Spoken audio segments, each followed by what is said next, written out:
Bonjour, aujourd'hui nous allons travailler sur les caractères spéciaux.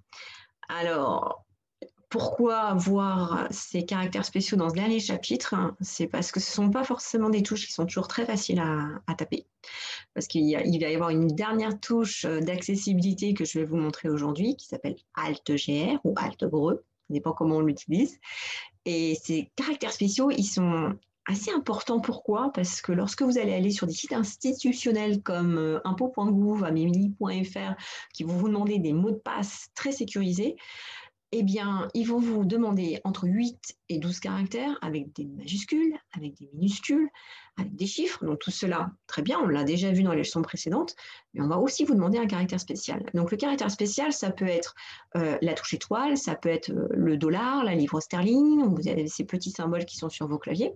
Ça peut être un point d'exclamation aussi, hein, eux, ils peuvent considérer ça comme un caractère spécial. Donc on va voir dans la leçon de Typing Study comment on atteint ces touches-là. Je vous partage tout de suite mon écran. Donc, la leçon de Typing Study qui correspond aux caractères spéciaux, ce sera la leçon 10. Donc là, j'ai déjà commencé des séries de caractères spéciaux. Donc, comme d'habitude, Typing Study va vous expliquer où sont les caractères sur votre clavier, toujours avec ces fameuses touches vertes. Donc là, par exemple, j'ai tapé la touche $, qui était donc sur la partie inférieure de la touche, donc en mode minuscule.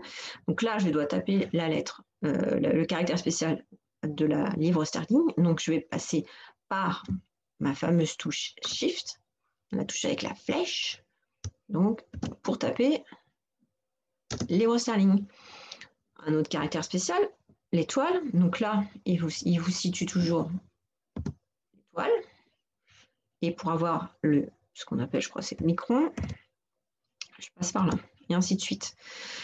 Donc, toutes ces touches-là, vous allez les avoir en fait soit par le mode majuscule, soit par le mode minuscule.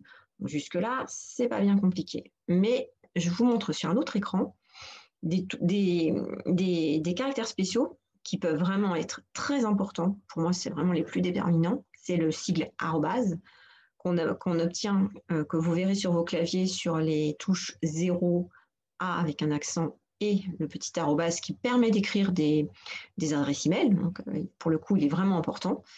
Et pour obtenir ce caractère-là, comme pour obtenir le caractère euro qui est sur la touche E, vous serez obligé de passer par la touche Alt-GR. La touche Alt-GR, elle est tout de suite à droite de la barre d'espace. Vous la voyez là, elle a été mise en jaune.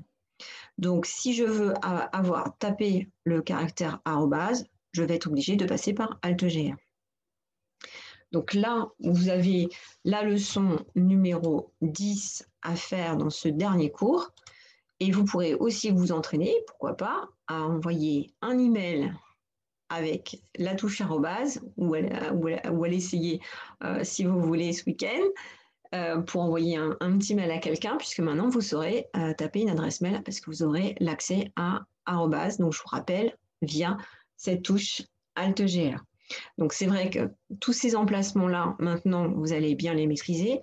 Vous vous rappelez, en petite synthèse, j'ai mes lettres minuscules tant que je reste, je ne touche pas sur ces touches-là. Quand j'actionne le Shift, j'ai de façon temporaire accès aux majuscules ou à tous les caractères qui sont dans la ligne supérieure. Si je veux avoir accès aux majuscules de façon un petit peu plus prolongée, je passerai par cette touche-là, qui est vers maj ou qui peut être aussi caps lock ou la petite touche avec le cadenas.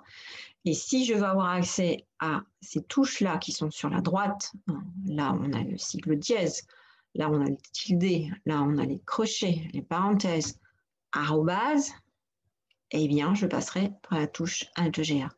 Donc en synthèse, vous avez vraiment ces 3 raccourcis qui vous permettent d'utiliser de votre clavier vraiment de façon optimale.